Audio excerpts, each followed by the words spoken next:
Hi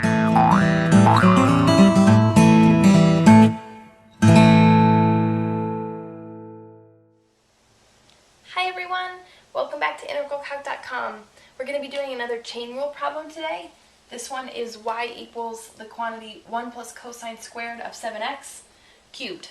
So again, with chain rule, the most important thing to remember is that we're always working from the outside toward the inside, and that we have to apply the derivative one layer at a time. It's like peeling back layers of an onion. We apply it one layer at a time, and we have to address each layer as we move through it. So this will be a great example to work through. The first thing that we're going to do is work with the first layer, which of course is, we have this quantity cubed. So we're going to move the 3 out in front here and subtract 1 from the exponent to start taking the derivative. So y prime will have 3 times 1 plus cosine squared of 7x squared. So that was us applying the outside layer, just dealing with the cubed part there, leaving the inside intact. However, we still need to keep working through. So we will need to multiply still by the derivative of everything on the inside, everything that we didn't address. And since we only talked about these two parts here, we still need to address everything on the inside. So we'll multiply by the derivative, and this is just derivative notation here, by the derivative of 1 plus cosine squared of 7x.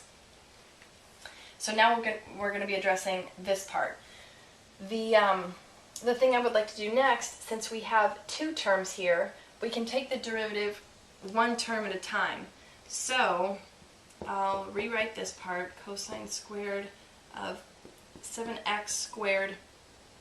We'll be multiplying by the derivative of 1, and then by the derivative of cosine squared of 7x. So the derivative of 1 is a constant, and the derivative of any constant is simply 0. So that's going to go away completely, and we can just multiply by the derivative here, cosine squared of 7x. The derivative of cosine squared of 7x, I would like to convert this to the following. This is confusing to a lot of people, having the squared term here between the cosine and the 7x.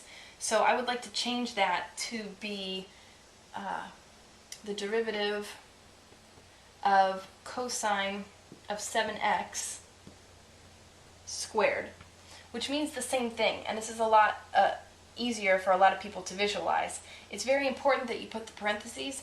If you don't have the parentheses, this means cosine of 7x squared, which is not correct. The squared doesn't just apply to the x, it applies to this whole thing.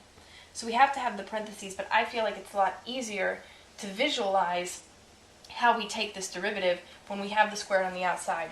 We'll put the squared back where it should be at the end if it's still relevant at that time. But for now, we're going to be taking the derivative of this. So let's go ahead and write it up here. We'll have y prime equals, and I'm going to rewrite this, 1 plus cosine squared of 7x squared. And the derivative of this here, again, just like we did in the beginning, we'll just take one layer at a time. The squared is going to be multiplied out in front here. We'll have 2, and then leave everything on the inside for now, because we're not dealing with that layer right now. And subtract 1 from the exponent, so 2 minus 1 would just be 1. So we don't need an exponent because it would just be redundant. We don't need to write 1 here. So we took that outside, but we still need to multiply by the derivative of the inside. Again, one step at a time. We dealt with everything here on the outside, but we still need to do this part. So we're multiplying by the derivative of cosine of 7x. So now that we've gotten this far, we can kind of simplify and take the derivative as we go. We've got 2 times 3 here, so y prime, and we can move this cosine of 7x out in front.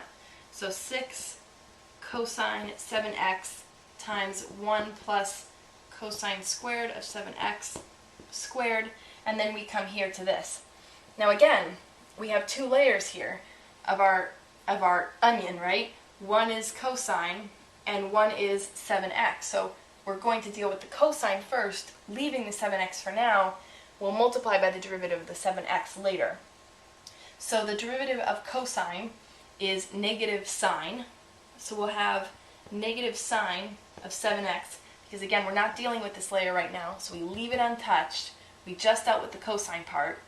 But then we have to multiply by the derivative of 7x, which I'm sure is getting tedious to you now. So we're almost done. We did this outside cosine layer. We've got the 7x here.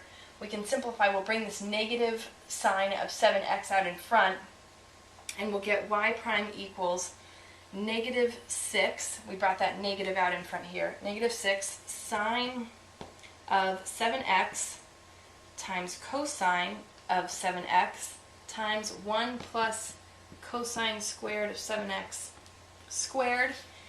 And now all we need to do is multiply by the derivative of 7x, which is simply 7.